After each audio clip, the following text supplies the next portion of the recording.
Today, YOB will be reading from Robear and the Reaper by Tim Stegaheis, where a series of metaphysical misadventures leads to a years-long search for the king of the necromancers. Enjoy. Chapter 13. "Well done with those two," said the Creator to Death. "They have helped us and given us so much. I'm glad to have them back." He smiled into the empty space where the two spirits had been. "I am satisfied that our design of the Lady Soliloquy and the Lord Ythla was well worth the time and effort. The experiences of this set of souls serves us well," said the Creator. "I still have work to do with the others," said Death. "And you will do well, just as always," said the Creator. "I am growing very tired," said Death. "You are sure that the replacement that you have chosen is the one we want?" asked the Creator. "If I were mistaken, you would know all about it," said Death. "Of course," came the reply. "Let me know if you need any assistance." "I will," said Death, "and thank you." The Creator dissolved away and left Death to walk back to his office alone. Ruth was waiting for him in his office, divided into her Scratch and her woman self. "Do we go back to taking instructions from the Pope and hunting down troublemakers?" she asked. "I had hoped that once the Death Master was removed, we would have new terms and pursue different kinds of beings." "Things have indeed changed," said Death. "I have a unique position in mind for you. You will operate alone again and be answerable to Death only."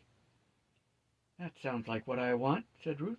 "Can nobody come too? We work pretty well together, and he's okay for a man." "No," said Death. "Nobody has his own assignment. I will tell him that you asked. It will give him confidence." "What am I to do now?" asked Ruth. "The same thing that you have always done," said Death. "Remove those who need removing. Only now you will operate alone, and the job is to destroy the being you are assigned to. When Death calls you, it means that the target has used up their chances and gets no mercy. Just make them go away. I know that you can do that." "One request," said Ruth. "Instead of the Shadow Dog of Death, may we shorten it to Death Hound? It would roll off easier, and it sounds more fitting." "Death Hound," said the Reaper. "Yes, it does suit you. You are my Death Hound. Let all despair when you are sent for them. By the way, where did you get Ruth, anyway? It's not common in the culture where you died." "It's short for ruthless," said Ruth. "Well," said Death, "that certainly fits you. My Death Hound named Ruth." "Just as you said," added Ruth. "Let all despair. I will have no mercy." "Well," said Death, "here are the names and locations of two necromancers who escaped your old team. They have shown neither remorse nor curbing of their behavior, and I believe that these characters would look best erased." He waved his sleeve, and several papers appeared on the nearest desk. The Death Hound's Scratch picked them up and studied them as they reintegrated. "I will reduce them to fictions," growled the Death Hound, and disappeared. "I don't remember giving her that power," mumbled Death as he waited for his next appointment. Torrin appeared next. "Father Mortimer said that you wanted to talk with me," she said. "Yes," said Death. "Although you will operate with a team and answer to the Pope's man, your primary job has changed. From now on, you and Alina are to focus on the false and usurping priest and the pretending holy men, the conniving prophets and the Bible-thumping con men. Discredit them, disgrace them, or convert them, as you see fit. Get them out of the limelight and contain the damage. You have done it before, so I have every confidence in you. Obviously, you will not be working for Death now. I do hope you will be happy in your new career." "It is what I enjoy doing most," replied Torrin. "Thank you. I know that you recommended us for this." Torrin defied tradition and hugged Death. There was little substance to hug, but she managed.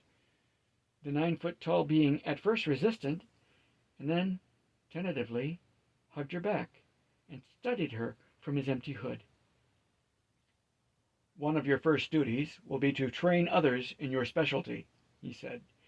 "There are 4 angels and 4 spirits being sent to the ship and should be waiting when you get there." "Goodbye, Death," said Torin. "It was good working for you." "Goodbye, Reaper," said Alina. "I learned a great deal from this experience." Torin had a grin on her pretty face as Death waved a sleeve and she vanished out of his office.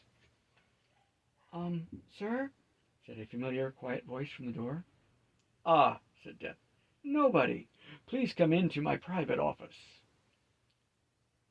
The dark, shadowy, human-shaped form of Nobody followed Death through the inner office to his office. It was the first time Nobody had seen Death's office, and he looked around. It was brighter than the outer office, and there were panels of color tastefully arranged on the walls.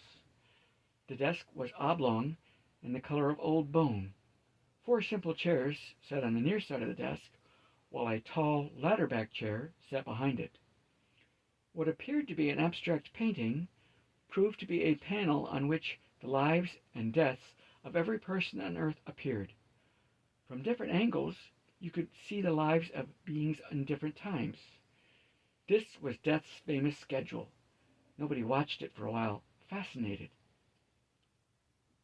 Death looked over Nobody's shoulder for a while, not speaking.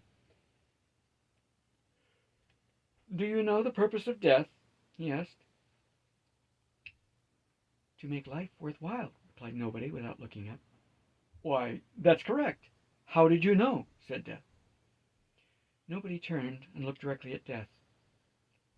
"When you have nothing and could die at any time," he said, "you are inclined to contemplate the things that are certain. Nothing that I knew of was more certain than death, so I thought about it a lot while I was alive." "Do you know what it takes to do the job?"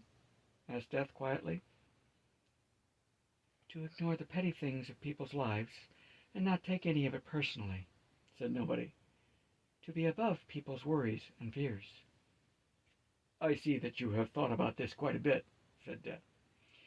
He sat on the edge of the desk. "I'm wearing out. Not even elementals last forever. Would you like the job as my apprentice and eventually become Death? People will fear you. People will hate you. Do you have the ability to shrug that off?" "I have been ignored and treated like I didn't matter. I'll try being hated. How much worse can it be?" said Nobody. "You will show me how it works? I will have you to study so that I may understand." "Oh, yes," said Death. "For a while, anyway. My scratch reapers make it manageable and do the simpler task. The rest you can learn by doing. Of that I am certain. Here are the assistants that I have assigned to you. You will get to know them by their feel. They have brought you your robe of office." He stood up. 4 scratch reapers came in, holding up a robe of darkest black, a match for Death's own, except for its size. Nobody put it on and became identical to Death, save for being barely 5 foot tall, next to the elder Death's 9-foot stance. "Nobody exists no more," pronounced Death officially. "This is the Dark Reaper. His authority is second only to my own. This is formed into law. Let no one defy our authority." He led the Dark Reaper to the door and opened it. "We are going to oversee the induction of our new recruits," he said. "They will replace the old teams and continue our project of eliminating aberrations and those who would defy the natural order. We have had a new building raised as a place of instruction." They went out and found the new building with 2 large scratch reapers guarding the door. Inside were about a dozen spirits waiting for their instruction and assignments. The Grim Reaper and the Dark Reaper went to the front and faced the recruits. Death addressed them as his apprentice watched a flippant young woman spirit playing with a cigar that she had somehow formed. "Greetings, spirits," he said. "I am Death. You may know me as the Grim Reaper, Hell, or Hades. I and my apprentice are responsible for overseeing the final journey of all spirits of the universe. Today, you are gathered here as volunteers for our special teams to track down and bring back those who would defy the natural order or interfere with the operations of life and death. Before you can begin your new roles, you will be trained and assessed by one of our best and most trusted veterans.